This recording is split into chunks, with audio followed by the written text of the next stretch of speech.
Hello, my sweet friend. How are you? Sorry, I don't do readings on the weekend because my old man's home. He gets in the way. He's got the TV blaring. So just as I started this, there's a bunch of crows, at least blackbirds or something. At least that's what they sound like. They're big birds. They're not the little birds. They're making a hell of a racket outside. So anything that happens to me during a reading is meant for you. And they're out there just squawk, squawk, squawking, squawking, squawking. So know when you hear that crazy, noisy crap going on, because that was more than normal. That will be a sign from her. She said she picked a big annoying bird, so you won't be able to miss it because it's loud and they're annoying. I kind of call them shitbirds myself, the little sparrows and the blackbirds, but I feed them every day. So anyway, know that when you see a big blackbird, and especially when you hear it screeching and carrying on, that's going to be a sign from her. And you can see this bird on Facebook, you can see it on a billboard, bumper sticker. Walking through the store and you see a picture of one, or maybe a figurine of one. It doesn't matter. That will be a sign. So whenever, if she says any more signs, validate her, acknowledge her, tell her you love her, and ask her to bring you more if you want more. That's your free will choice. You should have one that will literally sit and stare at you. It could be outside your window, pecking on the window. Not sure how it's going to happen for sure. Or it's going to be just sitting on a tree branch and you're sitting there and going, what's the matter with that bird? He's staring at me. Know that that'll be a sign from her. And I always ask them for something unique. Sorry. Because everybody knows about coins and feathers and things like that. She says, psst, guess what? I didn't go down there. I found my way up there. And she's like saying it kind of like a little secret, like, guess what? She said she was a little nervous about where she was going before she left. But she was so ready to go. She said she was so done with the bullshit here. And she said it is bullshit.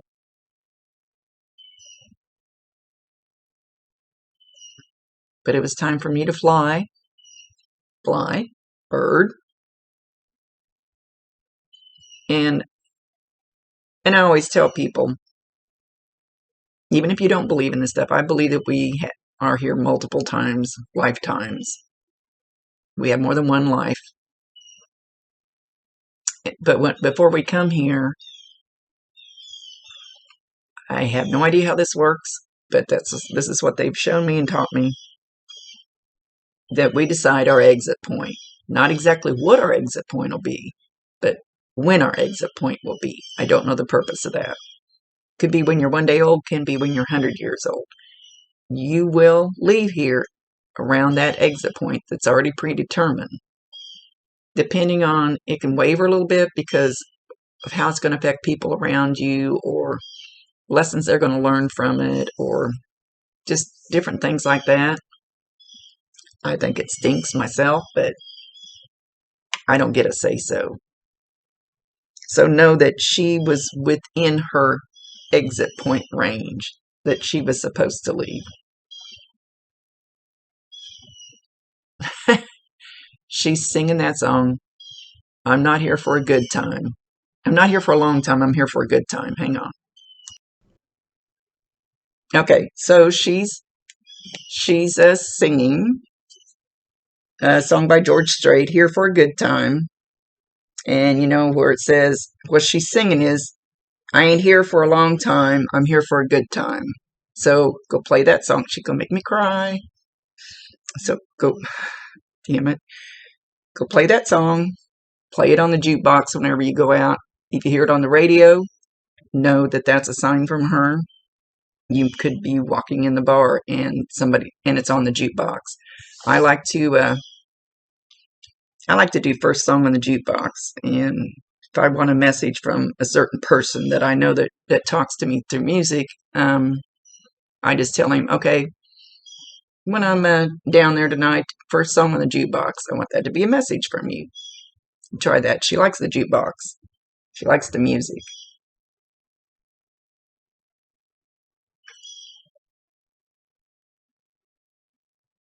She wants you to know that she was perfectly comfortable and perfectly at peace when she left.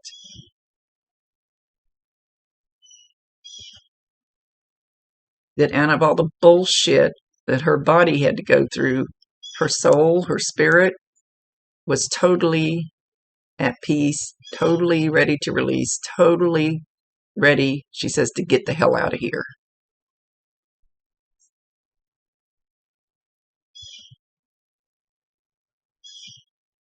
Okay, I can't see what she's showing. She's trying to show me something. Hang on.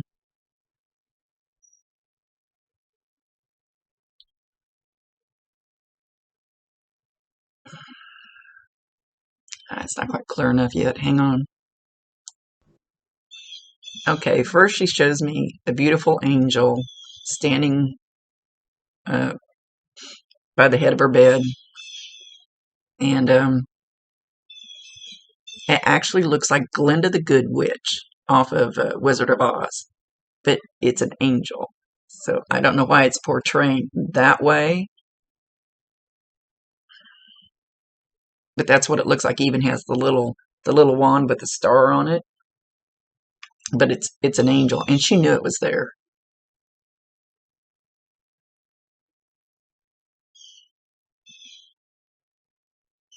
She said, actually, she pretty much left before the end. And she was kind of telling herself, come on, come on, come on, let's go. Let's go. It's time to end this. But she also had a grandmother standing there waiting for her. I was trying to get her to make the grandma a little more clear, so I could describe her.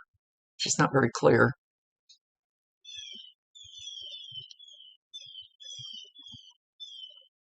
Okay, she's got the curly permed hair, big full face, a little bit heavier.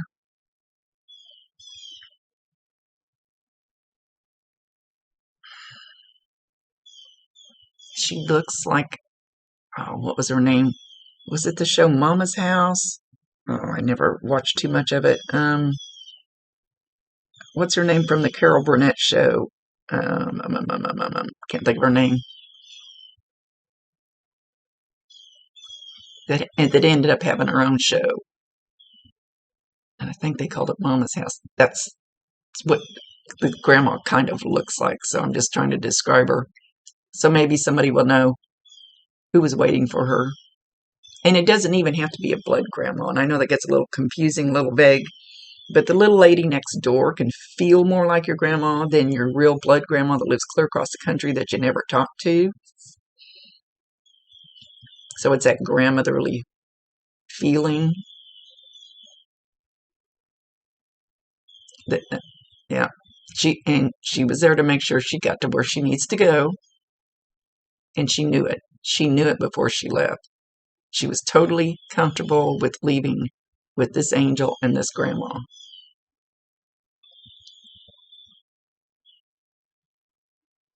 And then they're showing me like a whole bunch in the background. And when they show these, they're usually more like silhouettes, unless there's a reason one of them needs to step forward and so I can see them and describe them. But they're just showing that there was many more waiting for her, and they weren't very far away.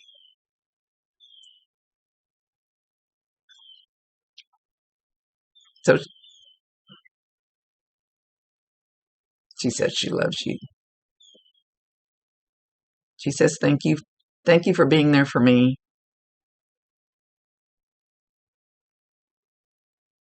tell little Billy hi. So now names we stink at, you might have to stretch that outside the box a little bit.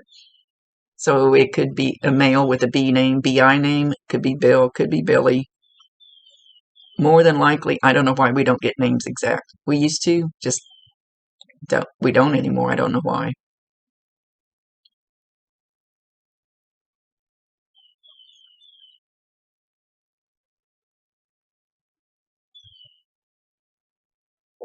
She's showing a young boy too. Young, let's see. I hate guessing ages.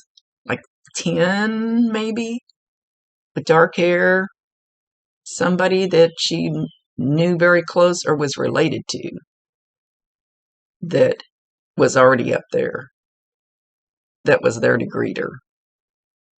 So she's wanting somebody to know that she ran into their child or whatever.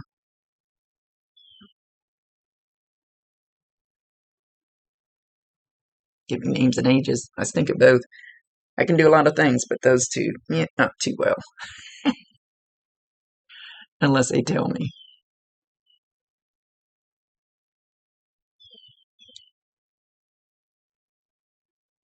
Okay, you're going to hear a rattling, and it's like, okay, it's like chimes, but it's not the glass or the metal chimes. It's like the wooden chimes. So imagine what wood hanging down, or maybe you have some at home, but the wood hanging down clanking together in the wind.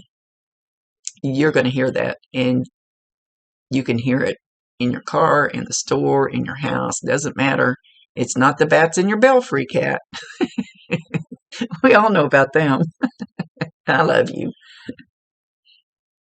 But you're going to hear this rattling, the pieces of wood hitting together. So know when you hear that, that's her popping in, letting you know she's there and she loves you. So make sure whenever you get a sign from her, you validate her, acknowledge her, and tell her you love her, and ask her to bring you more if you want more. That's your free will choice.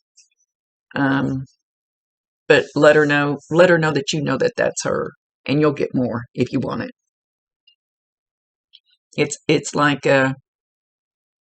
like once they realize, oh my gosh, they know that's a sign from me. Let's see what else I can do. It kind of opens a door up.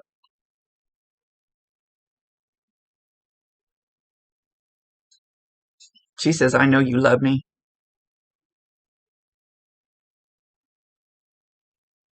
and I love you too. But I'm much happier now. I was tired of fighting. And now she's actually jumping up, and it's almost like she's got the ruby red slippers on. What's up with the Wizard of Oz? And she's jumping up and clicking her heels together, and jumping up, clicking her heels together on the other side, like doing this happy little dance. She says, and look at my hair. Look at my hair. And it's long and brown. She says, I can make it any color I want to.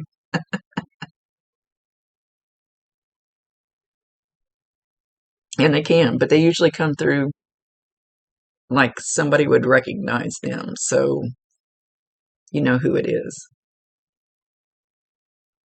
But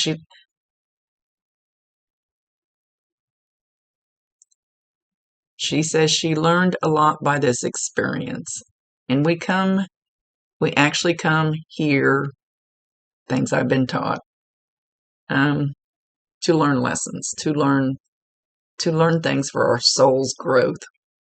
And the more we learn, the kind of the higher up we step, our vibration goes up higher and higher when we go back up there. So she said she learned a lot. She learned a lot more about compassion.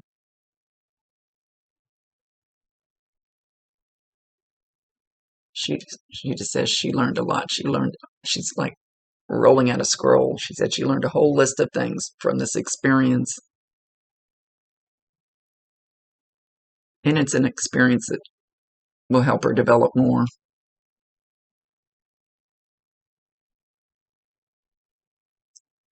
I learned that my sins do not matter. I learned that I will be loved unconditionally. I learned that I don't have to be perfect. And I learned something about polishing herself. I can't talk so well with my new teeth. Polishing. And I'm not sure what she means by that, but she's not just talking about learning it here. She's talking about learning it up there too, that just because you make mistakes in your life, you don't get punished and you don't go to hell. You are cleansed and forgiven and loved. She says, truly, truly, truly loved.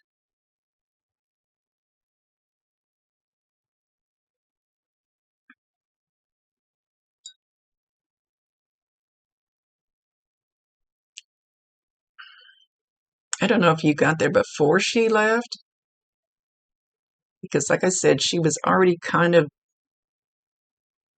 say, out of body before her body actually quit. I don't want to get too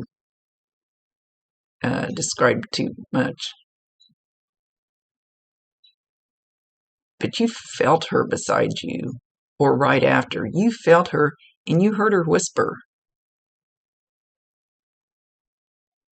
And usually, everybody feels it different, but usually it's like, when somebody enters the room and you don't hear them, you don't see them, but you feel their energy. You feel somebody there or somebody watching you, and you turn around and go, ah! They scare you because you felt them.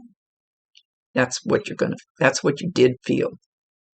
You may not have realized it at the time. And she was also whispering to you. She was whispering, thank you. So right in that time period, this happened. Whether you realize it or not, when you're in really, really deep grief, it's harder to feel them and hear them, which to me is totally ass backwards, because that's when you really need to feel them and know that they're there. But the deep grief is kind of like puts a wall up. It's kind of like a barrier or something. It's hard for them to get through. So just think back. Okay. She's going toodaloo, toodaloo. I'll be around. So I promise you 1,000%. She can hear you. She can see you. Talk to her all you want to. She has a huge smile on her face. She looks, she's showing really red, rosy cheeks now, because she's wanting to show that she's healthy. She's talking about red, rosy cheeks. Her hair's long. She looks good. She looks pretty. She feels good. She feels at peace. And she's skipping around in a circle, just skipping. You might hear the footsteps or feel the thumping on the floor. Most of the time, you ask her, if you want her to come into your house and do this stuff, just ask her. A lot of times they won't, because they're afraid that they're going to scare the hell out of you and you'll think your house is haunted, or you're afraid of somebody that's gone. So talk to her and tell her. Tell her what you want, or tell her what's acceptable, or tell her that she's welcome, or however you want to do it. Let her know. She says, I love you, and she's trying to call you a nickname, and it's not Kat.